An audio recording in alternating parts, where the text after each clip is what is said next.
Hi there, rising stars. Oh, why is it whenever I start my video something goes wrong? Like I've got itchy face now.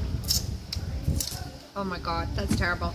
Okay, my itchy face is Jennifer's squirrels. Talking of Jennifer, did you watch her superstar? Oh, Jennifer, our superstar director, did her a training for us this week. Have you guys actually watched it yet? She gives some amazing information, and that includes how much she actually earns. And I know you guys are always intrigued about those sorts of things. God, who wouldn't be? We talk about the opportunity to earn life-changing income, and then there are actually people who are earning it. So why wouldn't you want to know how much she's earning? So get on there, have a read of it. It's an absolutely fantastic training. And you'll find out what Jennifer means about her squirrels as well. So you have to go on and find out about Jennifer's squirrels. Anyway, I'm really hoping I've got no food in my mouth, in my teeth, because we're out at one of our favourite restaurants on Chellish Beach. Here you go, guys. There's the beach. Don't know if you can see it. Woo! Oh my god, now my phone's gone wonky. Anyhow, yeah, we're out at one of our favourite beaches, and we just had the most divine lunch. I've left Scott and Peppa Pig babysitting Baby Thea so that I can come do the video today. So, week 3, let's get on with it. We're talking about running your business like you're a professional chief executive officer. Remember, the name on the account is yours, so this is wholly your business. And you know something, the more professional you are, the more you treat it like a business, the more it's going to bring business type income. So one of Sarah Robbins' tips from chapter 3 is to keep your business as simple as possible so that even an 8-year-old can follow it. And what we mean by that is to create replicatable systems.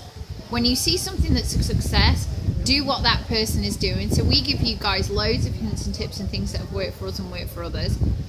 The idea is that you teach those to your team, they teach those to their team, and so on and so on. Totally replicable. I said that right, didn't I? Sarah talks about developing the entrepreneurial mindset, and basically what she means is if you treat it like a business, it will pay like a business. I've got my notes down here if you think I'm going weird. And if you treat it like a hobby, it's going to pay like a hobby. You're in this particular group because you want to go far and you want to have success. So what I want to see from you guys is that you're actually really treating it like a professional business. So we're going to go over a few kind of hints and tips for doing that in this particular vid. One of the things is don't blame anybody else. Don't have a blame culture. Don't always be looking to, oh, you didn't do this and you didn't do that. I had it this week from somebody who blamed me for the fact that, I hadn't done some specific things, but hey ho, it's their business and they hadn't done anything, and they'd sat and stewed about it and then came and tore strips off me. My reaction, highly professional, was simply to say, hey, this is your business and you've really got to, you got to pull up your bootstraps and get on with it yourself. So don't blame anybody else, because it's your name on the account. It's your business. And guess what? When the paychecks come in, it's your name on the paychecks as well. So you either want this to be wholly your own business or you don't want it to be wholly your own business. Okay? Implement systems. What's it say here? Implement systems. Right. The minimum as rising star consultants that you guys should be doing is 10 to 15 hours per week. Yeah? 10 to 15 hours per week. Why? Because again, we're talking, you want it to be a business and not a hobby. If you just want to be purely selling, you could probably get away with doing a power hour every single day.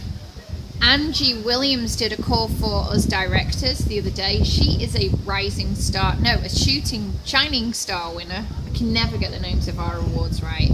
Angie is adorable. She is just the feistiest, funniest woman. I met her when I was in Utah.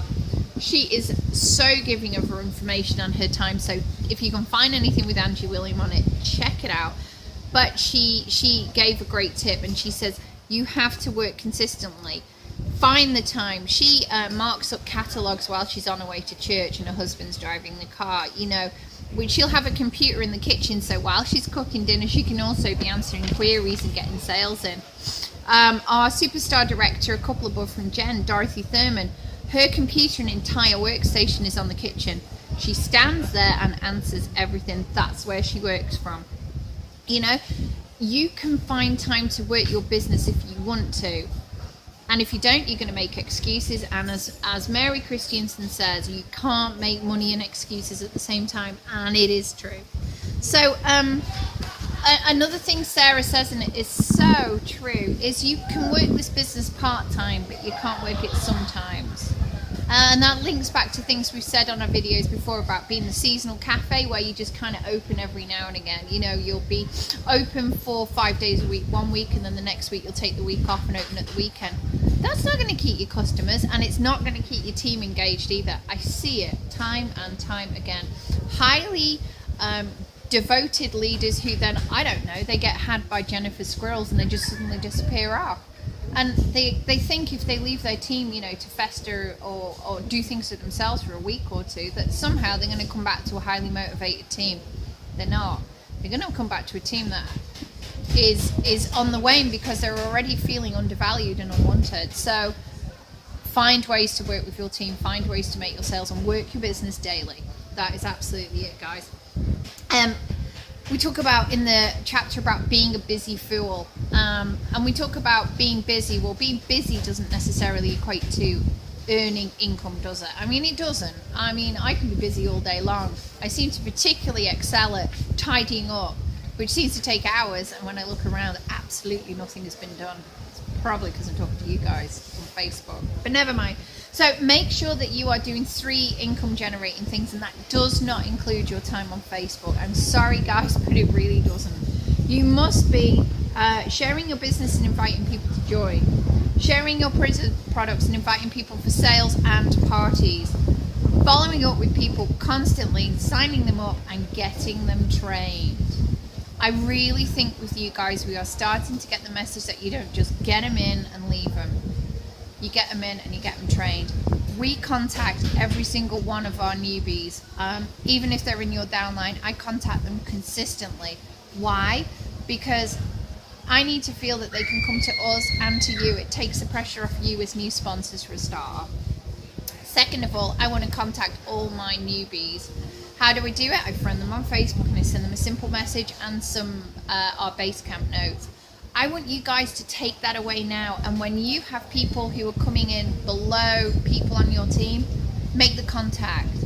Don't leave it so that there are people 6, 7, 8 generations down, you know, in a year or two's time, because your businesses are going to take off, and they don't know who you are, or they don't feel that there's any love or support there if they've lost contact with their sponsor.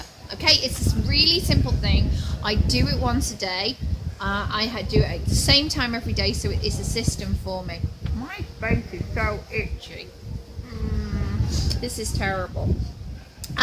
So getting on to doing things on a regular basis, I want you guys to come up with a weekly planner. Now, I'm actually going to help you out with this one.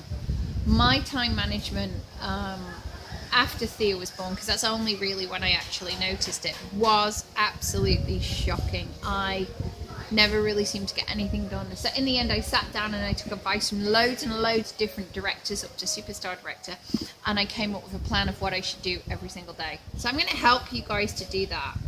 I also want you to use things like a Scent Academy. It's there to give you daily tasks in order to help you.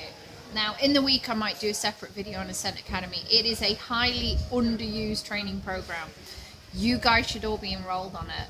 So make sure you are, and if you're not, contact customer support, okay?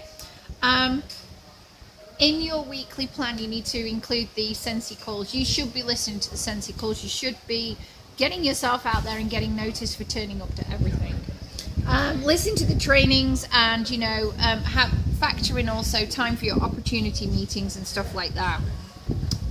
What that means, guys, is because you already have busy lives, you may well have to learn to say no to people. And I know that is really, really difficult. But if you say no for a year or you know, 6 months, you'll be saying yes for the rest of your life. Why? Because you have the income to buy you the time to do what you like.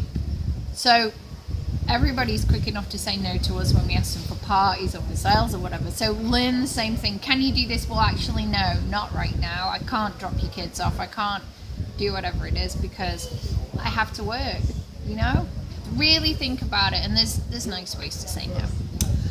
What else? Right, the rest of the chapter, I want you to read about the starving baker. I think it is a really good metaphor and story for talking about the fact that you can spend so long working your Scentsy business that actually you do actually get completely lost in looking after yourself. So look after your health. We're going to touch more on this in a future week.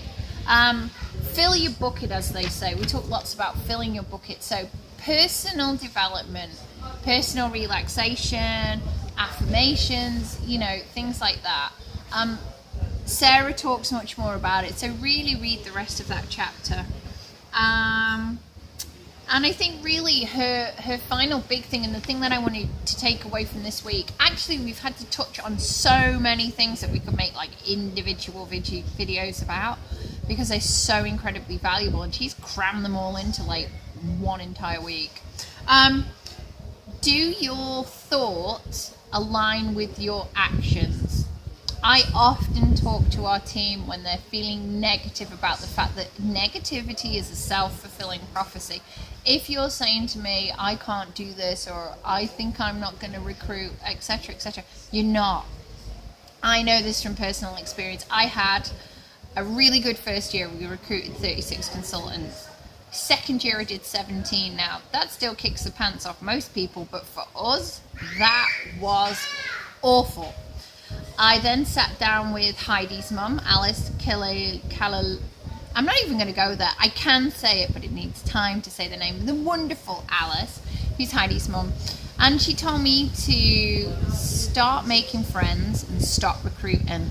And she also told me that I had to let go of my negativity and my worry and my concern, because people can smell desperation, you know? So whatever negativity you've got out there, do you want to be successful but you're not prepared to put the hours in? In other words, you want to say one thing and do another thing.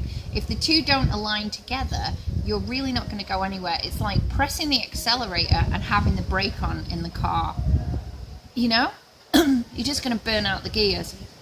So really have an honest evaluation of yourself. And if you can't honestly evaluate yourself, well, come to me. And if you don't mind, 5 minutes of honesty, I'll give it to you instead if I do think that you're allowing your negativity. Oh my God, it did it again. Jennifer has squirrels and I have a camera which just turns itself off. Okay, look, we're going to get to the end of this video because I don't want it to be over 15 minutes. So read the rest of chapter 3. That is part of your homework. Really digest everything she's got to say. Mark the pages, write all over it, get out your marker pen, whatever, and share her words of wisdom with your team, because it's all right for you to grow and you to learn, but help your team to do the same. So, homeworks. First of all, I want you to really sit down and crystallize what your why is, and I want you to really give some serious thought to it. I'm going to do some more work on this on the team page, on the Rising Star page this week. I also want you to read chapter 3, and I want you to do at least 5 I will statements, and they are statements of commitment to what you are going to do every single day, week, month, to work your business, and that is running up and to the end of December. So I will hit director by November, and then list what you're actually going to do in order to achieve it. I will statements are really, really, really powerful. Like I've committed to recruit at least 5 people every single month, and hit my 500 and stuff like that. I want you to write them out, and I want you to share them in the team page. There has not been enough sharing of your homeworks. Either that or you're skiving them. I'm not setting them to make your life more difficult, I promise. I'm setting you stuff which, if you follow through and actually do it, is going to grow your business. And better yet, take it and give it to your team as little weekly challenges. You've already got about a month's worth from just this course. So please, please, please catch up on your homework, guys, and do share it. It doesn't matter if it's late. No one is judging. Finally, mobile Scentsy officers. We are going to work on those as a little group more towards the end of the week, because I do think you have got a lot. We're thinking about your why. catching up on the homework that hasn't been done so far, doing your I will statements. So we're going to look at mobile offices as well, but that's going to be a task that I want you to actually take out and share with your team too. So I just want to say you guys are absolutely awesome. I'm having so much fun working on the page. I am loving our 2 leaders, Kat and Danielle from Team Sensational, I can't remember, and the Heavenly Scent. Guys, thank you so much for putting the time and effort to really hold your groups together. It's really appreciated, and I just a bit. So you make what I do not a job, but just a pleasure every single day of our lives. So take care, guys. I will see you on a vid next week, but I'm going to see you in the Rising Star group later on.